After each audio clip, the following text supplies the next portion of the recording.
Good evening, everyone, and welcome to tonight's Virtual Art Travels program. My name is Christy McMillan, and I'm the Director of Learning and Engagement here at the Asheville Art Museum. We've all had to make a lot of sacrifices this past year. It's hard to believe it's been a whole year, but one of the things that I miss most while keeping apart and staying home is traveling. As most of you know, the museum ordinarily maintains an active schedule of day, overnight, national, and international trips through our Art Travels program. Until it's safe to travel together again, we're thrilled to offer virtual trips for armchair travelers each first Thursday evening. This month, we traveled to the Detroit Institute of Arts in Detroit, Michigan. This is a museum that I've never had the pleasure of visiting in person. I know. But it's well known as an anchor in the Detroit community and one of the nation's best art museums. We also have some crossover in staffing and family ties between the Asheville Art Museum and the Detroit Institute of Arts, so I'm thrilled that we can virtually visit the DIA this evening.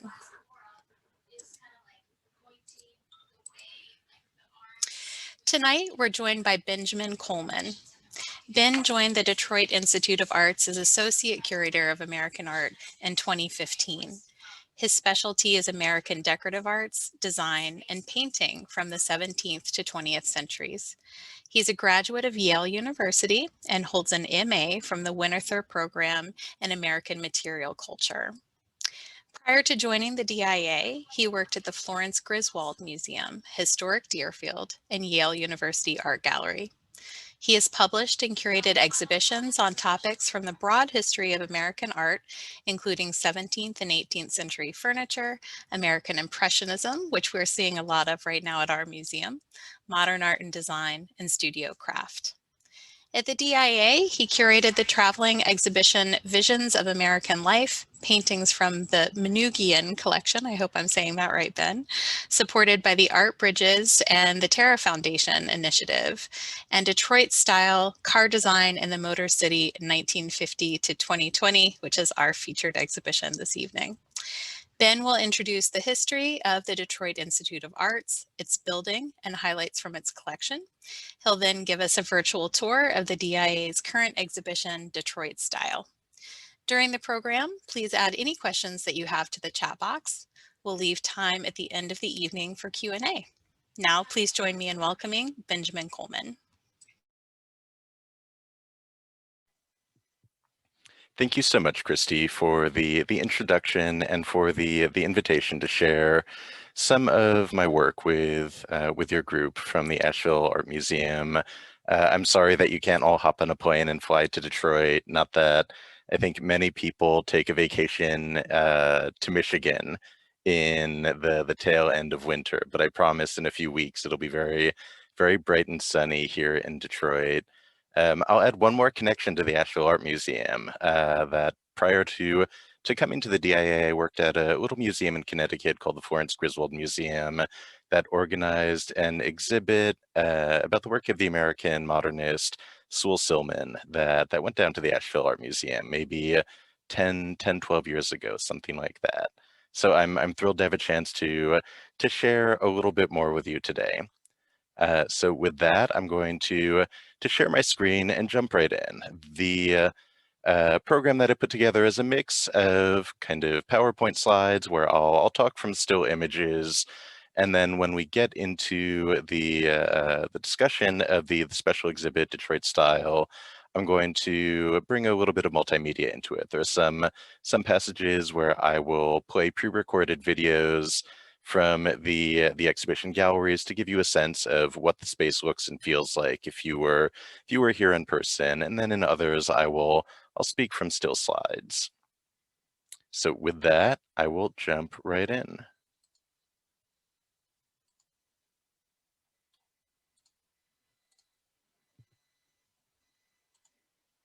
Now, you should be able to see my screen now. Christy, I'll ask you to speak up if there are any kind of technical difficulties or issues, since I'm just looking at my PowerPoint. It's a little pixelated. Would you mind just resharing? Sure. Sometimes that fixes the issue. Screen share.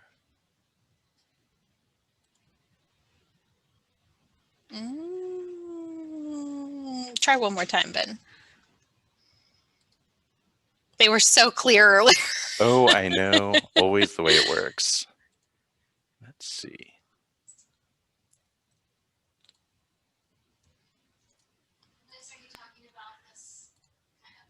That's much clearer to me. Okay, now, so Yes, I'll ask better. you if I forget to remember, I de-optimized for video sharing, so when I get to the videos, I'll adjust the settings. Okay, sounds good, Ben. Cool. So welcome to the DIA. This is what you would have seen basically at any point if you were driving up north or south on the main axis in Detroit, Woodward Avenue. It's the main public entrance and facade for the Detroit Institute of Arts, designed and constructed in 1927, 1928 by the Philadelphia architect Paul Cray as a temple to global art history, built by the city of Detroit, and inscribed on the front, dedicated by the people of Detroit to the knowledge and enjoyment of art. This was built in a kind of grand and prominent position in the city, about 2 miles north of the Detroit River. That's also the international border between the United States and Canada, as a palace of kind of civic space and civic optimism during a moment when Detroit was rapidly becoming one of the most populous cities in the United States and one of the wealthiest cities in the United States. It had at that point the sort of, it was not the richest city in the United States, but it was the city where the working class who powered the grain factories around town enjoyed the highest income that they would in any city in the United States at that time. This is a moment of exuberance, a moment of optimism, and a moment of flush coffers for the city. So what Cray designed was a grand Beaux-Arts fantasia of historical architectural styles, where the program of decoration, ornamentation, architecture was intended to complement the span of a collection of art that was still very much being built from prehistory to the modern time. Modern day. So I'm showing now a photo of what we call the Great Hall at the museum, a grand baronial space that was originally intended for medieval tapestries and suits of armor. The tapestries have gone into spaces now that have less direct sunlight for conservation concerns, but the armor is still there, giving you a sense of the complementary relationship between architecture and the arts collection that was very rapidly built during the years of the 1920s. The building as you see it today reflects a number of additions and renovations that have taken place since the time of Cray's original design that you see on the left side of your screen. Cutaway view showing on the left the Great Hall that we were just standing in. In the center, what Cray designed as the Garden Court, a lush space for tropical plants that we'll talk about a bit more in a few minutes, and then a theater and different collecting spaces on the right. Like many museums, we added additions at different points in the mid-20th century, and then most recently, the architect Michael Graves designed a comprehensive overhaul of the building, not so much to add new space as to unify what had become a kind of jumpy collection of spaces that didn't feel quite unified. The collection put together for the Detroit Institute of Arts is fascinating. The museum's current home was built in the 1920s. The museum was founded in the 1880s during a period when many of the great municipal art museums in this country were established. Boston, Philadelphia, Chicago, New York, St. Louis, Detroit. This is a period when growing American cities want civic institutions that fit their aspirations and the position that they anticipate they'll hold in global commerce and culture. And as we kind of look at the collection that was put together by the city of Detroit during these years, there are two strands. On the one hand, the institution has an eye towards the contemporary, collecting what was then contemporary art. Examples might include this really glorious and charming and vibrant Mary Cassatt painting in the garden, created around 1903-04, depicting a young girl, Simone, that Cassatt painted about 30 times, a neighbor in the rural French village where Cassatt then lived, highlighting the immediacy of style and also the everyday subject matter that is such a hallmark of Impressionism as practiced by American artists, or paintings of everyday life for working people, like John Sloane's picture of a working class bar in Manhattan, McSorley's, painted in 1912, one of the great treasures from the museum's collection of what critics at the time derisively called ash can paintings, paintings that looked to the often overlooked spaces of working class life in the modern city and celebrated the complexity the characteristics, and the narratives and beauty that the artists saw in these spaces. The museum has a number of superlatives, kind of firsts, what we say are bests. We were the first museum in the United States to acquire a work by Vincent van Gogh, and it happens to be a really great one. The self-portrait that was reinterpreted by Charlton Heston for that Van Gogh movie back, was it in the 60s or 70s? That became one of the artist's best known works in this country, self-portrait, the first museum in the United States to acquire a Matisse, this 1916, the window in the later Fauvist style that the artist practiced, and assembled a remarkable collection of historic paintings, old master paintings, American historic paintings. Here I'm showing you what, I'm biased, but I consider to be one of, if not the greatest Van Eycks in North America. Of course, Van Eyck, Netherlandish painter, one of the greatest practitioners of the Northern Renaissance. And here, St. Jerome in his study, a painting that is truly about postcard size, 5 by 7 inches, tiny in scale, but immense in its crystalline precision of this space. Peter Bruegel's The Wedding Dance, a great celebration of secular life and peasant culture in the Netherlands in the 16th century, so fragile now that it will never travel outside the museum's galleries, painted on a very thin oak panel. And Henry Fuseli, the Anglo-Swiss painter's great romantic movement achievement in The Nightmare, a statement of emotional excess, the dangers lurking in dreams. Because I'm the associate curator of American painting, the collection that I know best is the historical collection of American art that includes monuments from the history of American painting, whether that is something like John Singleton Copley's Watson and the Shark, painted in London in 1782 by an American artist who had only recently arrived from Boston, who made an important contribution to English art in rendering recent events, current events, this being a shark attack in Havana Harbor, with the drama, the grandeur of scale, and the narrative complexity that English history painters had primarily reserved for events from the past or scenes from literature and religion.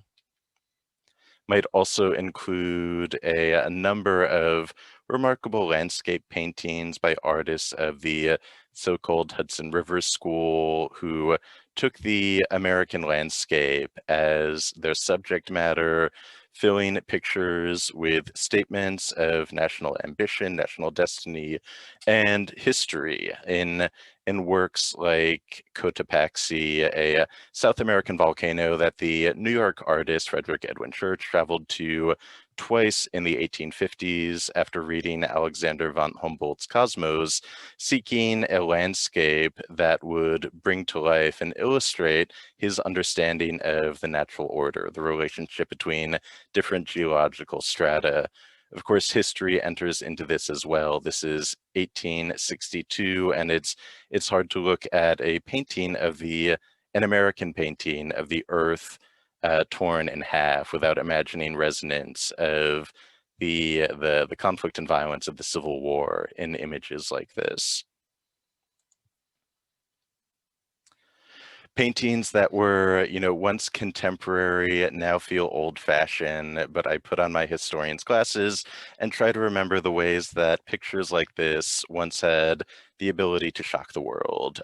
This is James Abbott McNeill Whistler's Nocturne in Black and Gold, his Falling Rocket, a flashpoint in the history of modern painting, painted by Whistler, an American artist then based in London, of fireworks over a pleasure garden that became a flashpoint, if you excuse the pun, for fireworks when an old-fashioned critic, a then old-fashioned critic, John Ruskin, dismissed the painting and Whistler sued him in court for defamation. And if you ever want to know exhaustively how contentious this new abstracted style of painting was, ask a bunch of lawyers to debate its merits, its definition, and its relationship to more traditional understandings of fine art.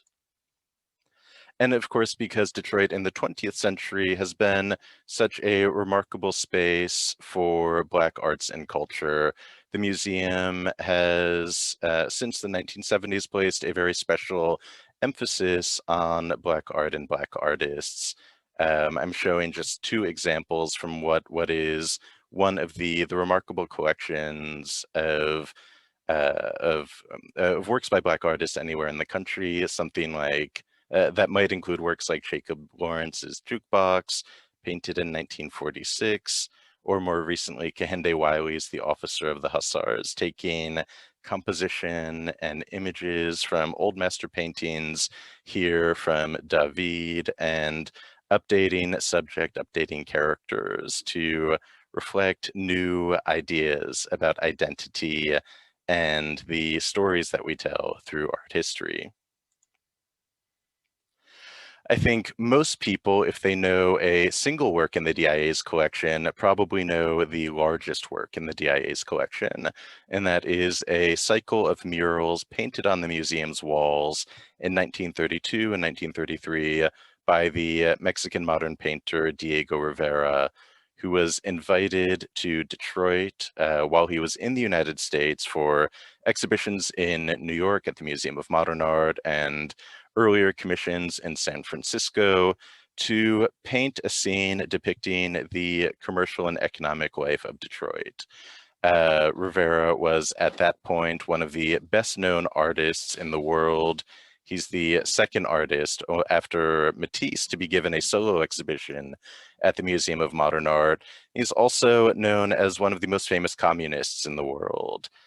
So it is with no small bit of irony that Edsel Ford, the son of Henry Ford and one of the wealthiest industrialists in the world, commissions a communist painter to capture the vitality, the energy, the spaces, and the significance of Detroit's industrial heritage.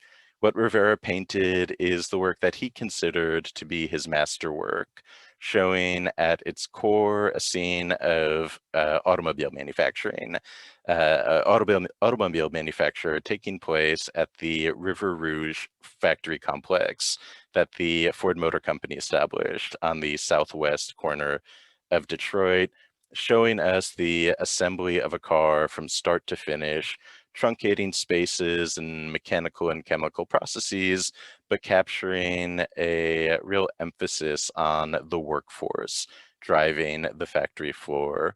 So here in this panel on the north wall of the murals, we see workers assembling the engine block for the 1933 Ford V8 flathead engine. If I have any gearheads in the audience, it was the first V8 engine to be introduced at a modest price point, making what had previously been reserved for luxury cars accessible to middle-class buyers.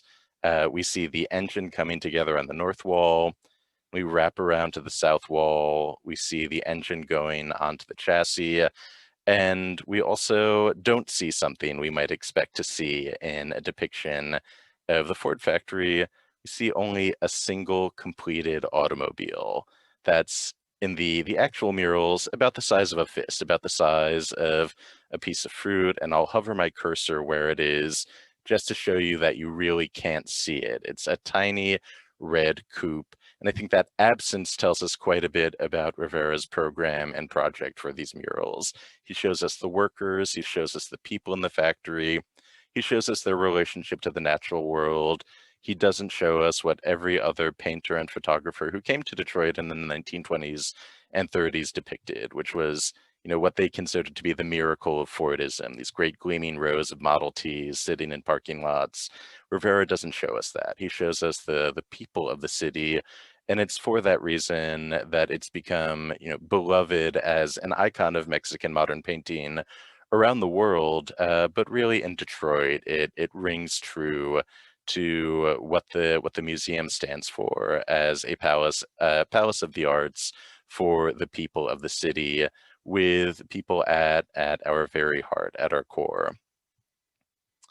I will, as way of transitioning into the material of the exhibit, just briefly introduce the museum's history of collecting decorative arts and design. It has been part of our program and part of our DNA since the 1920s that to understand a period in time, we shouldn't just look at the paintings and sculptures, but we should understand the architecture, the furniture, the ceramics, the metalworks that shared spaces with these objects that create the style that defines a different period. So that means, one specific thing in 16th century Florence with painted chests and things like that, it means something very different for Detroit in the 1940s. So I'm showing an installation image with a floor plan photo from an exhibition the museum mounted in 1949 for modern living that introduced some of the designers and architects who have become the bold-faced names of mid-century design. Charles and Ray Eames, Earl Saarinen, George Nelson, all had vignettes, little household spaces added to the museum's Great Hall, cut away to resemble a suburban house plopped down in the middle of the museum. Great Hall before for modern living and during for modern living. And then just to really get us into the world of car design, this beautiful 1949 Cadillac parked on the museum's front steps with a cartoon that the illustrator Saul Steinberg drew for the exhibition for modern living, a man sitting in a bent plywood modern chair, but resting his feet on a great big Victorian horror to his left. So with that bit of background about the DIA and our history, and with Diego Rivera kind of understanding that cars are at the museum's heart every day, let's jump into the exhibition. This is an exhibit that came together after about 5 years of research and planning that explores the practice of car design as pioneered in the city of Detroit after World War II up to the present day. The exhibit brings together 12 coupes and sedans, all designed here in Detroit, manufactured by the big three automakers, Ford, General Motors, and Fiat Chrysler.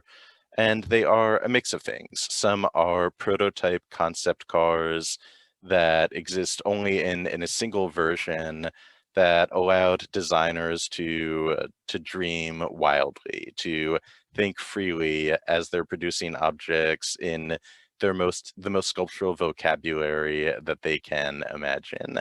There's also a mix of production cars as well, mass produced for the general public, and you'll get a sense of the dialogue happening between these two aspects of the practice here in Detroit during that time period. Um, but what was really important for the team that put this show together was that we shine a light on the car designers themselves, these practitioners, these artists who have worked in studios shielded from the public eye, who have never really gotten their due as designers and artists who have created the look, the shape, the feel of the 20th century in much the same way that their peer group of product designers and architects have. So as I go through and talk about the exhibit, I'll discuss some of the key practitioners, the central figures in this story, and how they shaped the way we drive and the way our cars look.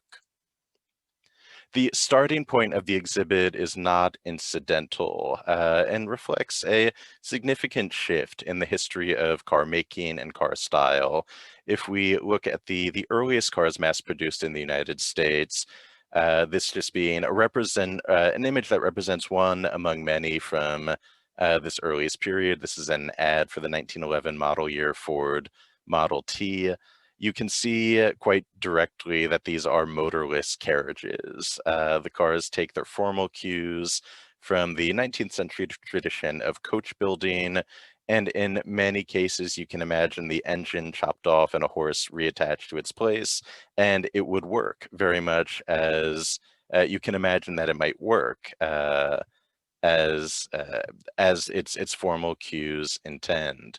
That starts to change in the 1920s and 30s with a new generation of industrial designers who come not from a tradition of coach building, but from a modern practice of creating objects for mass production, creating objects that make sense according to the logic of industrial manufacture and express the spirit of a modern day. So they don't look back in time to coach building, but they look forward in time to the sheet metal presses, the chromed steel of the modern factory. There is a little bit of a conceit in this image. This is Edsel Ford, painted by Diego Rivera in 1932 as a working designer. Edsel Ford was, of course, known around the world not as a designer, which is how he thought of himself, but as Henry Ford's son, the heir to the largest fortune in the world. So for this portrait, Diego Rivera very astutely appealed to his patrons' vanities as a designer, showing him in the studio with a full-size drawing in chalk on black paper of a 1933 model year Lincoln in the back of the car, in the back of the studio. So with that bit of context, I'm going to jump into one of these pre-recorded videos that will introduce the first space in the exhibition in the 1950s. And you wanted me to remind you to reshare with the optimization. I am glad I asked you to remind me. There we are.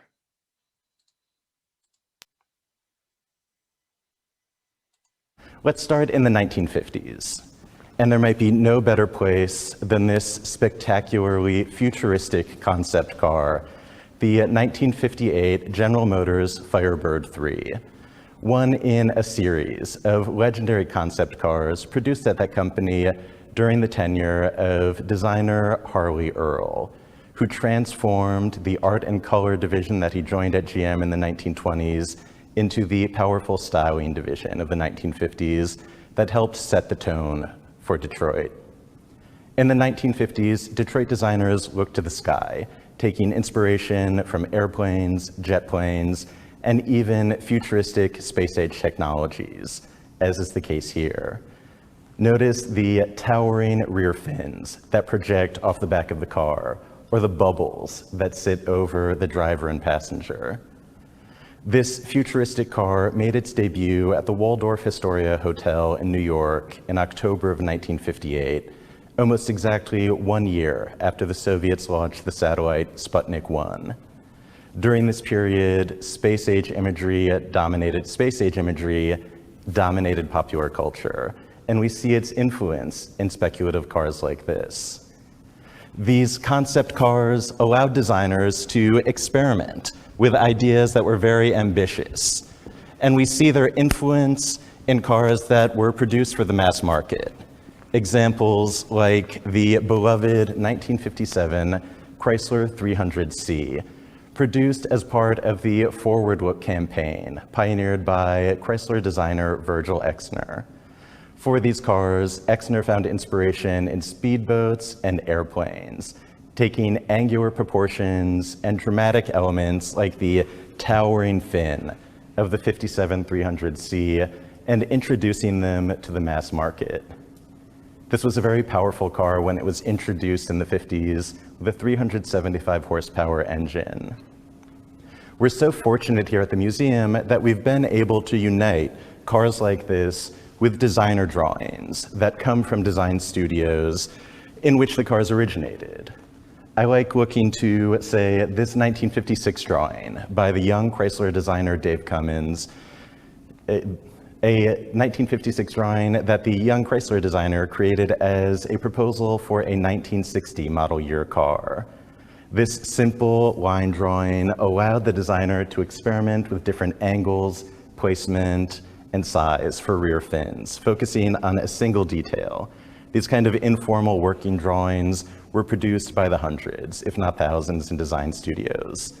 Cummins told me that in the course of a day, he might make half a dozen of these, and they became the many sources of inspiration from the many hands of the designers who contributed ideas and details towards the cars before they were produced. As you can probably imagine, there is, no shortage of enthusiasm for all things automotive in Detroit. But the museum has something unique to offer to this story by really telling a story of design history and of sculptural form. There are many places around town where many people can tell you much more about different technological advances, different engine forms, different types of aerodynamic thinking that went into some of the engineering that made these cars possible. But looking through a designer's eye, I was really interested in thinking about these cars as formal expressions of their time, of their moment in history, as objects that kind of navigate competing demands for safety, for efficiency, for beauty, and for excitement. Part of the designer's toolkit is in creating objects that capture fantasies and that conjure visions of where you might go and how you might drive behind the wheel of a given car. That is very much in keeping with the politics, the culture, the tastes, and the demographics of different moments.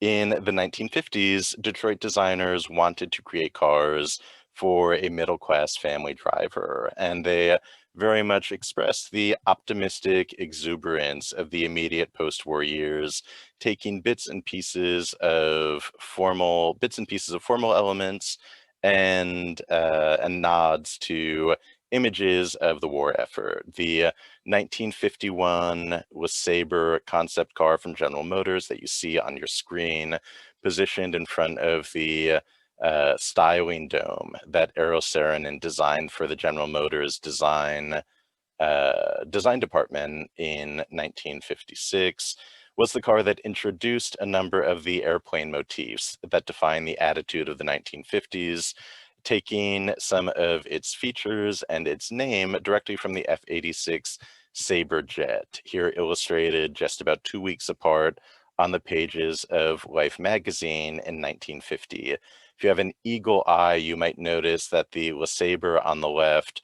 looks like a car, but something seems a little bit off. And that's because this is not the car as manufactured or prototyped in sheet metal, but carved from solid clay. One of the final steps in the design process in Detroit car design studios, but finished to such a high degree that it could be photographed for promotional uses and kind of trick the eye into seeing a car, even though it's just clay. As we move forward in time, I want you to keep some of those ideas in mind and think about how changing cultural norms, changing attitudes, and changing art histories start to inform the look and expectations that we see in different cars. The car in front of me is the beloved 1959 General Motors Stingray Racer. This is a car that I call our outlaw, designed in secret at the General Motors Technical Center in suburban Warren, Michigan, as a pet project for the young designer Bill Mitchell. It was created in secret after an industry-wide ban on racing activity took place in the later 1950s, and it debuted as Mitchell's personal car. Even though it never went into production, this car has been deeply influential on the General Motors cars that followed, helping to inspire the form, shape, and attitude of Corvettes produced in the 1960s and 70s that take cues from its angular, low-slung form. These cars represent a new attitude in Detroit design studios as we approach the 1960s. These cars no longer look like airplanes, but emphasize the mechanical form and functions that make the car work. Car culture was a point of inspiration for the American pop artist Ed Ruscha when he created this landmark work, 1963's Standard Station, Amarillo, Texas. Ruscha was especially interested in roadside icons and roadside architecture, looking to humble gas stations in a series of photographs he made on a road trip from his parents' home to his home, and translating a standard oil gas station that he saw in North Texas into an icon, painting it on a monumental scale with dramatic energy, as he saw the automotive landscape become a defining feature of the American landscape. Let's take a close look now at a drawing.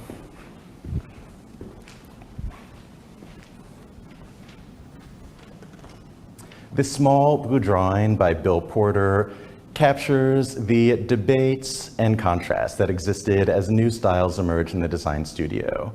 On the left, you see a drawing for the 1961 model year Pontiac Catalina with simplified angular forms, totally appropriate for the period of the early 1960s. On the right, we see a futuristic proposal that Bill Porter made for a monocoque concept, imagining a car in which the exterior cladding matches the support structure for the vehicle, without ornament or artifice, a pure expression of automotive form.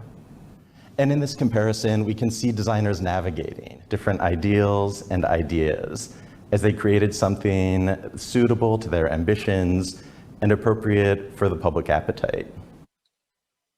These transitions in style reflect changes in culture. If the imagined driver if the driver imagined by Detroit designers in the 1950s was a middle-class family in a big luxurious sedan, the imagined drivers of the 60s and 70s were youthful, were rebellious, drove fast, and broke rules. It's not incidental that when the silver Stingray that you saw in the video was first seen was seen around the world, it was in this guise, painted bright red for the 1967 movie Clambake, driven by none other than Elvis Presley. We're going to step forward again now into a beloved period in Detroit's automotive history, the Detroit muscle cars in the 1960s and 70s, a period that I think for many people around the world still defines the attitude and character of what an American car looks like in what a Detroit car should look like. Let's start with the 1967 Ford Mustang, one of the beloved pony cars, a new genre introduced by designers at Ford in the middle 1960s, defined by a set of proportions with a long hood and short rear deck that focus our attention on the powerful engines roaring under their hood. These are snarling cars designed for the open road, introduced at modest price points and calibrated specifically to appeal to young drivers with a little bit of money in their pockets. This set a new tone for Detroit cars and appeals to the importance of youth culture in American culture in the 1960s and 70s. These cars are created for fantasies of speed and fantasies of the open road. The Mustang is joined in this gallery by another pony car, the beloved 1970 Plymouth Barracuda. And you see, as these cars are nose to nose, face to face, some of the styling cues that the designers at Chrysler used to hint at the racing heritage for a car like this. Note the shaker scoops on the hood or the latch pins on the hood, and even that dramatic, snarling front end that emphasize the attitude, energy, and muscular character of the exterior form designers created for this car. Let's take a look at one more drawing. As before, it's immensely interesting to compare designer drawings with the cars themselves, to see how designers experimented with specific elements, motifs, and features to create the attitude and energy that they wanted to with a specific car. Compare the 1970 Barracuda with this proposal made by Chrysler designer Don Hood for a 1971 model year facelift of the same car. And notice how he's drawing out elements like vertical bars on the front grille and a very angular, muscular, mechanical feel, all to emphasize a new and updated character for the car without sacrificing its most identifiable features year to year. One of the ironies of car design is that sometimes when it's most successful, it becomes invisible. We imagine that the car took its shape organically to fit in the most appropriate way its functional demands. And I think for some people, that's the case with these muscle cars. They imagine that sort of an engine sprouted a car. And to my eye, that invisibility is such a mark of the success of the designers who put these together, conjuring such an immediate and pervasive fantasy about how these cars work and what their purpose is, that they become ubiquitous in the 1960s and 70s and wildly popular on the market.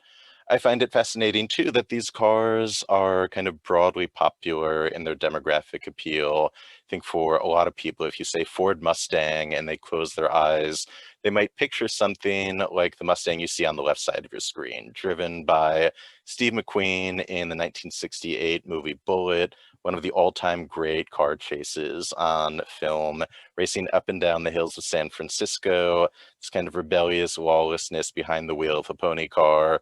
But it's also the car that Mary Tyler Moore drives into Minneapolis in the opening credits of her sitcom, The Mary Tyler Moore Show, the white 1971 Mustang that you see on the right side of your screen, representing a different kind of freedom, a different kind of liberation, and just hinting at the broad appeal of this design. I'll tell just one story because this is such an exciting thing. It's a humble drawing, a very small drawing made on a crumpled sheet of paper by a designer working at Chrysler in the 1960s in the Barracuda design studio, who was working with a team of modelers who were sculpting a clay form for the back end of the car. And designers, of course, are very visual thinkers. He made a drawing to communicate an idea to these clay modelers.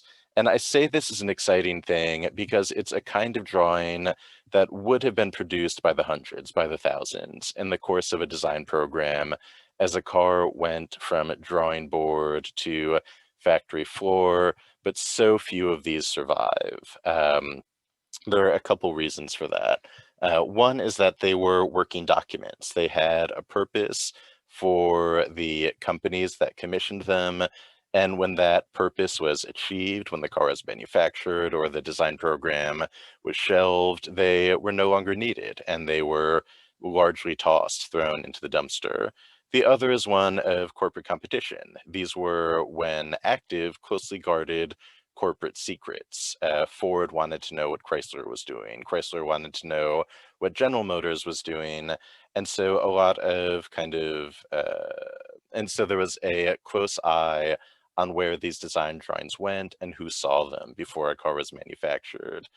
For that reason, these drawings were generally held in corporate archives when they were needed for their useful life, and then destroyed when they were no longer. So it's really fortunate in the exhibition that we've been able to pull together 40 surviving drawings from this very secretive design process to bring to life the active dialogue between image and form that took place in the design studio. Of course, this exuberant moment of the 60s and 70s, the heyday of the Detroit muscle car, Detroit pony car, comes to a pretty rapid halt when we get to the later 1970s, when fuel shortages and oil crises force Americans to rethink their relationships to cars and force designers to grapple with a new set of challenges: how to make cars that are more efficient, that will drive farther with less gas, that will create a larger cabin for passenger comfort within the same size footprint.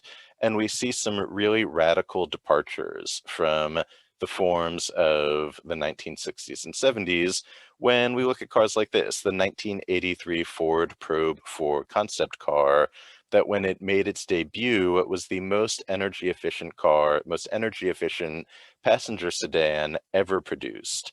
It has so much so that its designers painted its coefficient of drag, its measure of wind resistance, on both its front and rear bumper.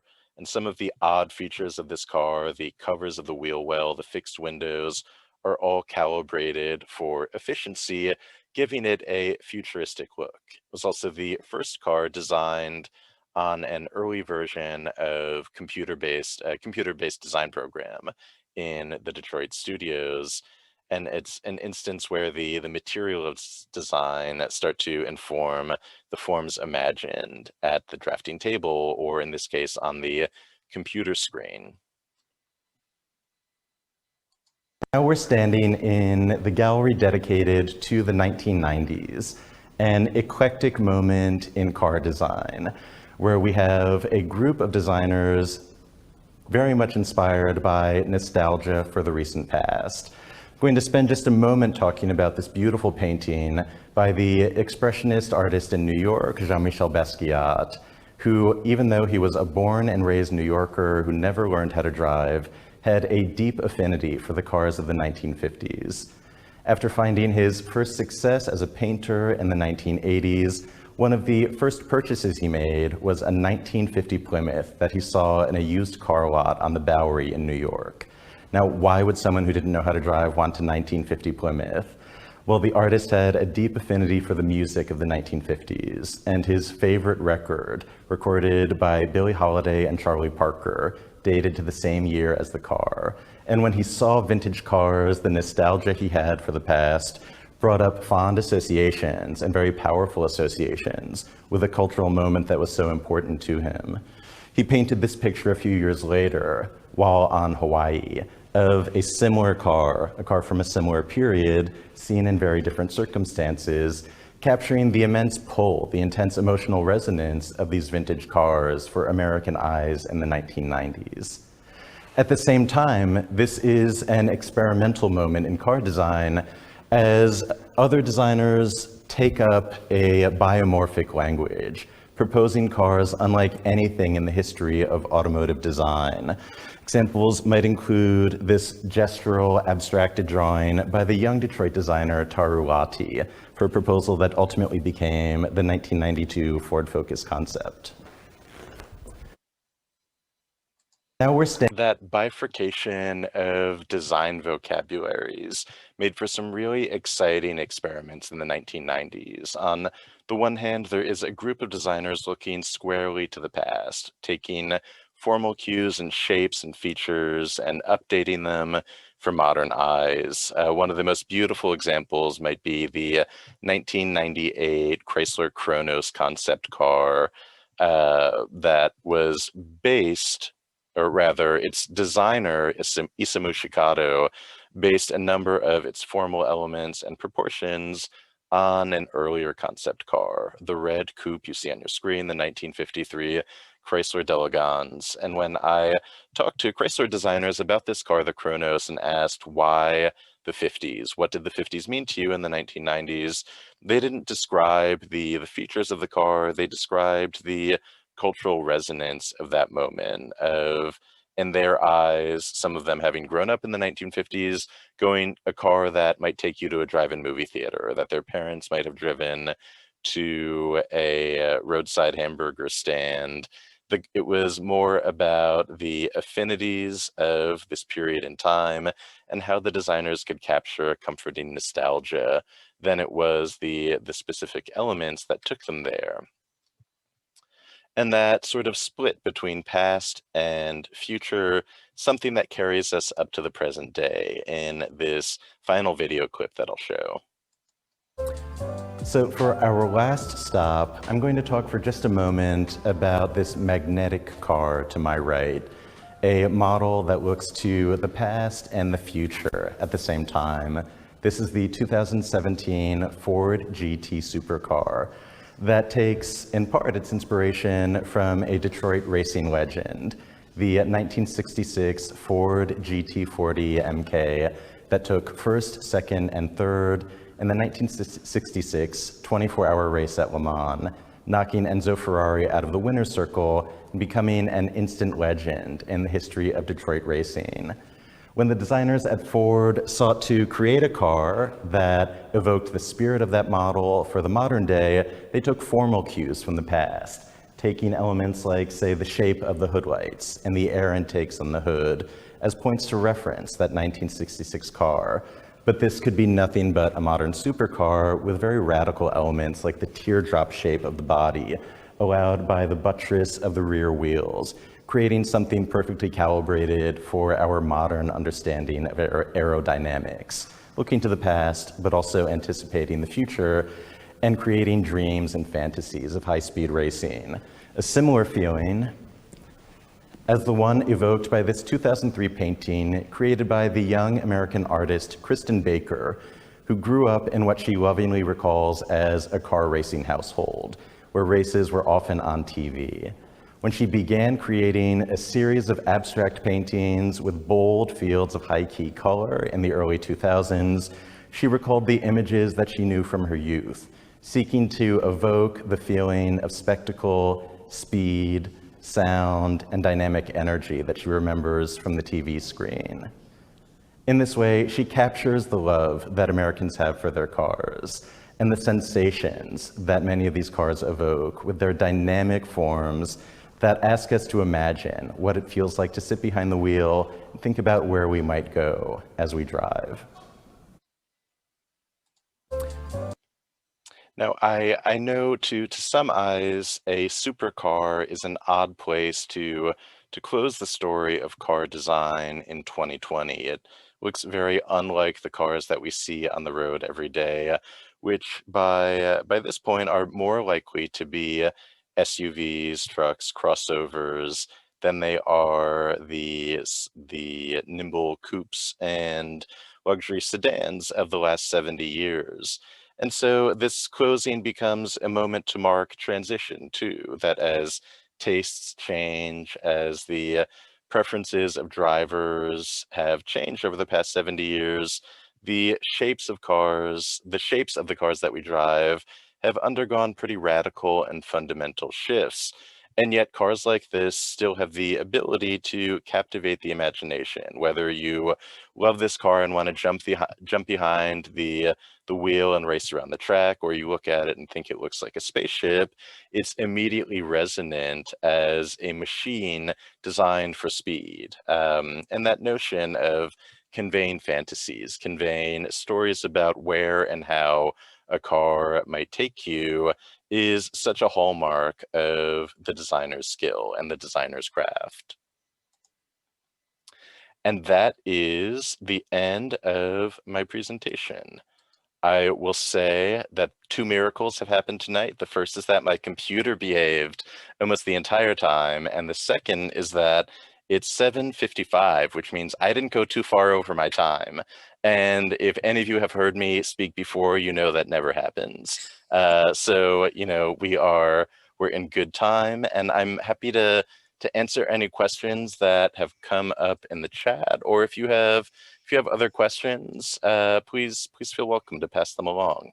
Thank you so much, Ben. This has been really great. The exhibition really does look amazing. As you said, I wish we could just jump on a plane and go up to Detroit and see it in person.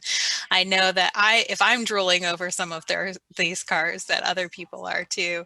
Hopefully we can come and visit y'all again soon. So as Ben mentioned, he's happy to take some questions. So at this time, continue to post any questions or comments that you have in the chat box, and we will get to those.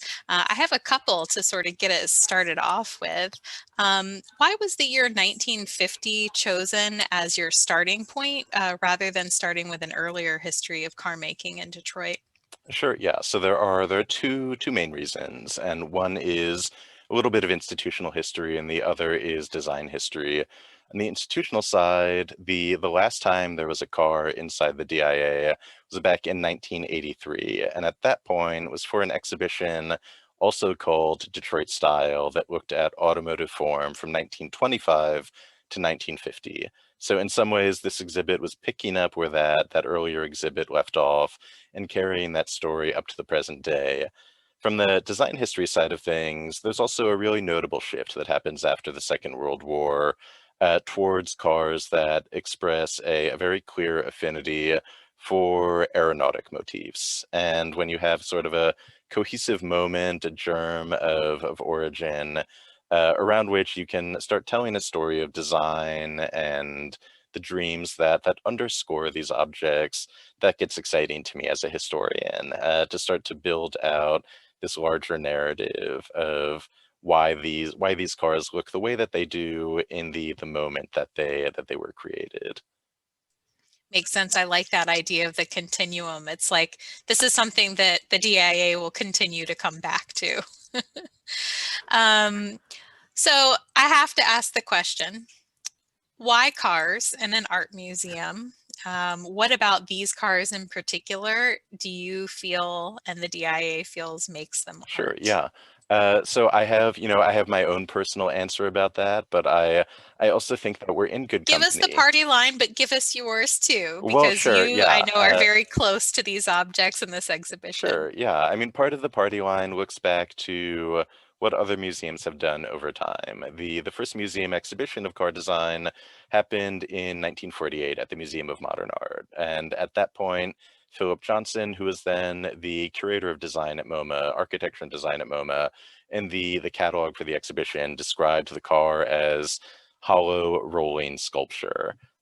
This grand expression of modern taste, modern technology, in sculptural form. And I think a great number of engineers would take issue with the description of the car as hollow rolling sculpture, because it takes quite a bit to make the rolling happen, and to keep it safe. But that is kind of the ethos that was brought to it, that in this moment when modern design was taking a justifiable place in museum halls and museum galleries, the car should be part of that for reasons that are probably obvious, that hasn't been carried over up to the present day, um, in the same way that other modern design objects that were put in the MoMA were put in other museum galleries at the same time have been. Everyone has an Eames chair. They're pretty easy to carry. They're pretty easy to move. The cars are not.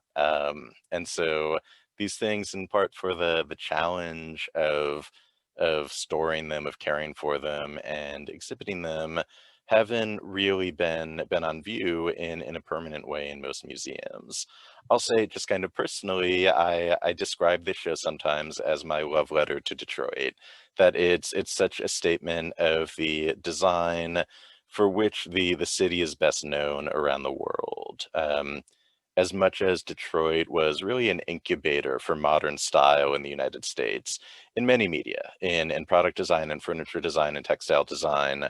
Car design is perhaps its most distinctive contribution to global design history. And so it's something that, needs to be celebrated in Detroit and that deserves to be celebrated in Detroit.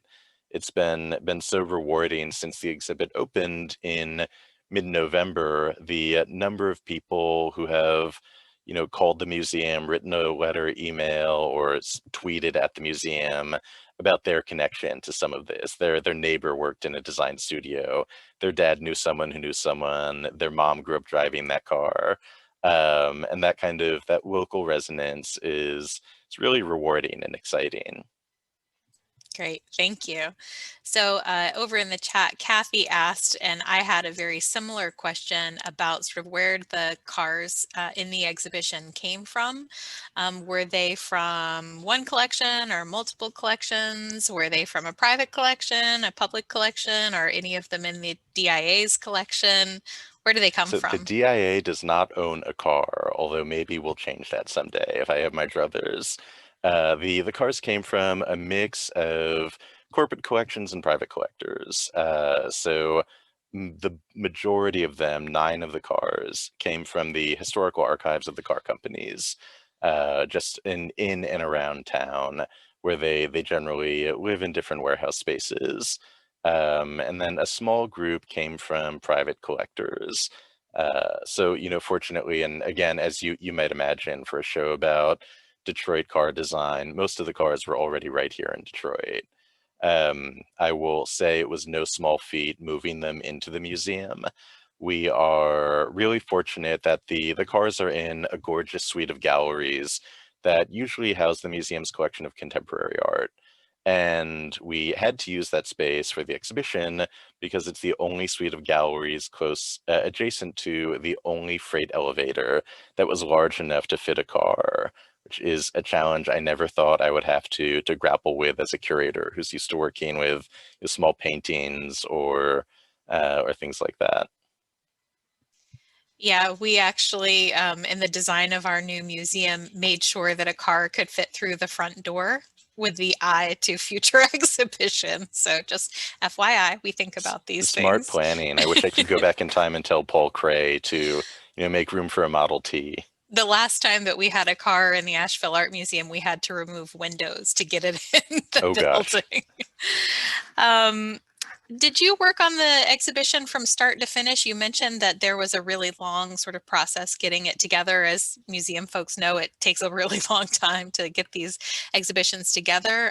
Did you work on it from start to finish? And what was important to you as the curator who actually got it on view in the galleries to include there? Did you have some wish list items and did it come to fruition? Oh, sure. Yeah. Yeah. So I worked on the show from its start back in 2016 until it opened, but I can't claim kind of sole credit or sole authorship for this. One of the first things that I did when working on the show was to bring together a team of advisors, people with expertise in car design that goes back decades. This is a mix of designers, some working, some retired, historians from some of the automotive collections around here, and educators from the main art school in town, the College for Creative Studies. That is one of the primary schools where people who want to become designers go to learn the craft, and brought a brain trust together to start advising the project. I'll say one of my kind of personal something I added to the show that was important to me personally was a dialogue between the cars and some of the maybe more traditional fine art objects, the paintings and sculpture in the exhibit, in part to really emphasize what is so vital and important about these objects within an art museum. They're navigating the same questions about culture, about taste, about form, and space that many of the artists working in the same time span have asked, have tried to answer. And so kind of putting those in conversation, I hope makes a compelling argument for why we have the cars in the same space that we have paintings and sculpture. That was my very next question, because in between the two muscle cars, there was a very interesting looking sculpture. And I was wondering if you could talk a little bit more. I mean, obviously the Ed Ruscha painting made perfect sense sort of where it was, but like that sculpture, was that made from car parts? Can you talk a little bit more about the art that you chose to complement the cars in the exhibition, and did it all come from the DIA's collection? So the sculpture you're asking about is the only object in the exhibit that comes from the DIA's permanent collection. It's a 1964 sculpture by the American minimalist or American abstract expressionist, depending on which historian you ask, John Chamberlain, who in the 1960s began working with used car parts, cast-off car parts, to create these bold, gestural, expressive sculptures. That is an early work by the artist with a kind of musical name called Kuwazi that has been in the DIA's collection since the 1960s. And so many people look at that sculpture and say, well, that's the car crash. That has to be what the artist intended. And Chamberlain always resisted that kind of easy association of contorted, crumpled car part with car crash, even though it's so easy to see that as an immediate point of reference. Instead, he describes turning to this material because this is the material of everyday life, of everyday American space in and around his studio. As an artist without much money, looking for materials to use to make sculptures, this is what's available. This is what the American space looks and feels like. Love it. Someone said over in the chat box that having the art in the exhibition, in addition to the cars, it was sort of an extra incentive to come in and explore their relationships. Oh, neat. I have another question from the chat box. I think this is really interesting and probably a good one for us to sort of wrap up the conversation with, that so many of the cars from the 50s and 60s are about speed and aeronautics and a sleek exterior. They were very gorgeous. Today, we seem to have a more defensive and utilitarian look to our vehicles, and that are really more focused on interior technology and functionality. Do you, as a curator, see a parallel in the art and cars of this time? I think about like what are the larger issues that a car designer is asking if they're creating something that feels defensive, that feels utilitarian, needs to feel functional, it needs to feel purpose driven in its design rather than referential in its design, even though of course we know that there are references to automotive history in SUV design and truck design, but that needs to sit below the surface. It's a really interesting question to think about that relationship to the art world of something that needs to feel defensive or needs to feel functional. I don't have a great answer, so I'm just kind of brainstorming right now. But I wonder if some of the conversations that artists have about the function of their work or making work that serves a definite purpose within a community or for an individual might echo with some of those same questions about what something's doing, what its real function is beyond the obvious answer of getting you from point A to point B. Yeah, that makes sense. Well, awesome. Thank you, Ben, for joining us as our special guest and telling us about the Detroit Institute of Arts and this wonderful exhibition. Thank you all for joining us tonight virtually. We'll be sending out an evaluation to collect your feedback about this evening's program, so please watch your email. The museum is currently open to visitors. We're operating at reduced capacity and have a number of COVID-19 safety measures in place. You can learn more about those safety measures as well as our current and upcoming exhibitions, virtual programs, and small group in-person offerings at ashevilleart.org. And if you enjoyed tonight's program, please consider making a donation to our annual fund or becoming a museum member if you aren't already. Please also mark your calendars for our next Art Travels program. On April the 1st, we virtually visit the National Nordic Museum. This was one that was new to me in Seattle, Washington, to explore their unique collection and a really great looking special exhibition, Levon Bell, A History of Unruly Returns. This program is posted on our website. For more information and to register, visit ashevilleart.org. Many thanks to Art Bridges for its generous sponsorship of tonight's program and all of our recent Art Travels virtual trips. We hope to see you in the galleries or at another virtual program through our Museum from Home initiative soon. Thank you for all your support. Stay well and have a great rest of your week.